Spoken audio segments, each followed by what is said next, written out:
have spent my entire life either at the schoolhouse, on the way to the schoolhouse, or talking about what happens in the schoolhouse. Both my parents were educators. My maternal grandparents were educators. And for the past 40 years, I've done the same thing. And so needless to say, over those years, I've had a chance to look at education reform from a lot of perspectives. Some of those reforms have been good, some of them have been not so good. And we know why kids drop out. We know why kids don't learn. It's either poverty, low attendance, negative peer influences. We know why. But one of the things that we never discuss, or we rarely discuss, is the value and importance of human connection. Relationships.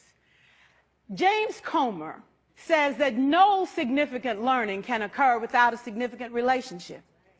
George Washington Carver says all learning is understanding relationships. Everyone in this room has been affected by a teacher or an adult. For years, I have watched people teach. I have looked at the best and I've looked at some of the worst. A colleague said to me one time, they don't pay me to like the kids. They pay me to teach a lesson. The kids should learn it. I should teach it. They should learn it. Case closed. Well, I said to her, you know, kids don't learn from people they don't like.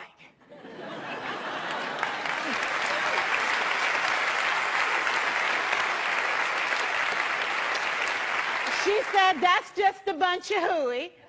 And I said to her, well, your year is going to be long and arduous, dear. Needless to say, it was. Some people think that you can either have it in you to build a relationship or you don't. I think Stephen Covey had the right idea. He said you ought to just throw in a few simple things, like seeking first to understand as opposed to being understood. Simple things like apologizing. You ever thought about that? Tell a kid you're sorry, they're in shock. I taught a lesson once on ratios. I'm not real good with math, but I was working on it. And I got back and looked at that teacher edition. I taught the whole lesson wrong. So I came back to class the next day and I said, look, guys, I need to apologize. I taught the whole lesson wrong. I'm so sorry. They said, that's okay, Miss Pearson. You were so excited. We just let you go.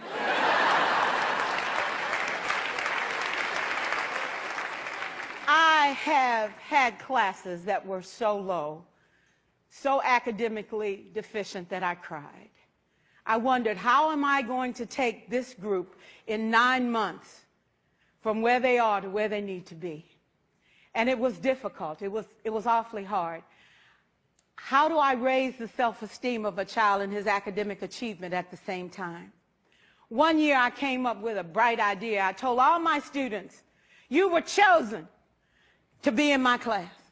Because I am the best teacher and you are the best students, they put us all together so we could show everybody else how to do it. One of the students said, really? I said, really? We have to show the other classes how to do it. So when we walk down the hall, people will notice us. So you can't make noise, you just have to strut. And I gave him a saying to say, I am somebody. I was somebody when I came. I'll be a better somebody when I leave. I am powerful and I am strong. I deserve the education that I get here. I have things to do, people to impress, and places to go. And they said, yeah.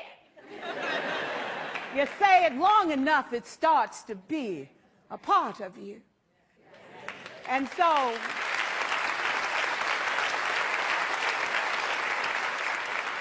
I gave a quiz, 20 questions. Student missed 18. I put a +2 on this paper and a big smiley face. He said, Miss Pearson, is this an F? I said, yes. He said, then why'd you put a smiley face? I said, because you on the roll. You got 2 right, you didn't miss them all. I said, and when we review this, won't you do better? He said, yes, ma'am, I can do better. You see, -18 sucks all the life out of you. +2 said, I ain't all bad.